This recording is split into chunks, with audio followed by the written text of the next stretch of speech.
Always starts our week with a story every Monday at 6 o'clock. And this isn't just any week, this is Halloween week. You got a ghost story for us, Walt? A ghost story. Not just a ghost story. Well, not as such anyway. But I know where you can get a bunch of ghost stories all in one place, and that's the Haunted Vicksburg Walking Ghost Tour. Take a look. Oddly enough, the Vicksburg Walking Ghost Tour starts in broad daylight, but it lasts until well after dark. One reason for the early start is it's more than just a ghost tour. There's a lot of history thrown in for good measure, so you need to be able to see where the history was made. Morgan Gates is a licensed tour guide with the Vicksburg National Military Park and is well versed in Vicksburg history and created this tour several years ago after taking a similar tour in Gettysburg. A couple of years back, we went to Gettysburg and took a ghost tour up there. 51,000 people died. It was a 3-day battle. That was it. That's their claim to fame. So I said, if they've got ghosts, certainly Vicksburg has more.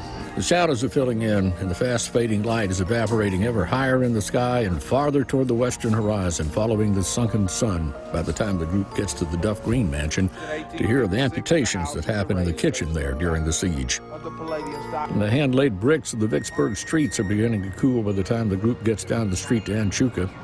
And the street lights have come on by this time, too. Do you have to believe in ghosts to enjoy a ghost tour? You do not. There's plenty of history involved here. We invite people who are skeptics to come along. We've convinced a few skeptics, by the way, over the years.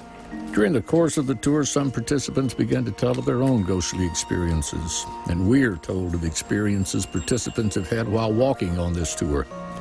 And through backyards and courtyards, across patios and decks, the now quickly descending darkness turns pathways into labyrinths. Now, every once in a while, we'll just have a quiet night, and it just seems like nothing's going on. But especially it gets into the fall of the year, and it seems as it picks up as it gets toward Halloween, too. Strange things do happen. As the tour comes to a close, and we know more about the history of Vicksburg than when we started, and we've learned a little about ourselves, perhaps, that we can stay out after the street lights come on and survive. But we probably really wouldn't want to do it every night. That looks spooky. What is spooky? It's something about us. We want to scare ourselves in a safe environment when we know we're not going to die. Yeah, with people we like next to us. That's right. That's right. So you can go boo to them every once in a while. I think cemetery tours, ghost tours, and things like that, although they are scary, and most of them happen right around Halloween, they really are a great way to learn about the history of an area without having to look it up in a textbook, and there's no test at the end either. No, So. it sounds very interesting. Seems like Vicksburg's like the place to be during Halloween. No, it is. It's nice and haunted. Everybody has their own ghost over there. Just ask them. Thank you, Walt. All right, Ken.